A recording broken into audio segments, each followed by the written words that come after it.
سنو نبی پاک صلی اللہ تعالی علیہ وسلم نے ارشاد فرمایا شرک کے بعد جو سب سے بڑا گناہ ہے وہ بدکاری ہے، بے حیائی ہے۔ اور نبی پاک علیہ السلام نے فرمایا کچھ عورتیں ایسی ہیں جو لباس پہن کے بھی ننگی ہیں۔ فرمایا یہ وہ عورتیں ہیں جنہیں اللہ تبارک و تعالی جنت کی ہوا بھی عطا نہیں کرے، خوشبو تک نہیں ملے۔ ان کو یہ سمجھائیں۔ یہ آج کل بڑا عروج ہے شادیوں کا۔ خواتین مہربانی کریں، اپنے اوپر رحم کھائیں، تھوڑا سا نا پردے کا اہتمام ہو۔ میں کوئی تنقید نہیں کرتا، طنز نہیں کرتا، چونکہ ہماری بہنیں مائیں بیٹیاں ہوتی ہیں، ہم نے انہیں سمجھانا ہے۔ ان کو ذرا سمجھائیں، ان کو یہ بتائیں کہ قیمتی چیزیں جو ہوتی ہیں وہ پردوں میں ہوتی ہیں۔ ہمارے گھر میں 20 تولے سونا پڑا ہو تو ہم نے کبھی نہیں باہر نکل کے بتایا کہ بڑا ہے، کیونکہ قیمتی ہے نا، تو پردے میں رکھا ہوا ہے۔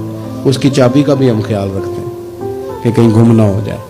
اسی طرح ہر کتاب کو غلاف نہیں چڑھتا، صرف قرآن پاک کو چڑھتا ہے۔ انہیں بتاؤ کہ ساری بیویاں پردہ نہیں کرتی، صرف سیدہ عائشہ صدیقہ کی کنیزیں کرتی ہیں، صرف سیدہ فاطمہ کی کنیزیں کرتی ہیں رضی اللہ تعالی عنہما۔ تھوڑا سا نا پردے کا اہتمام۔ شادی بیاہ پہ تو بالکل ہی معاملہ گڑبڑ ہے، اور پوری تیاری کر کے عورتیں معاذ اللہ آ جاتی ہیں۔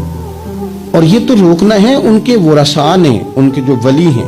عورت نے جو بناؤ سنگار کرنا ہے وہ تو گھر میں اپنے خامد کو دکھانے کو کرنا ہے، تو وہ گھر میں کرے جب اس کو ضرورت ہو۔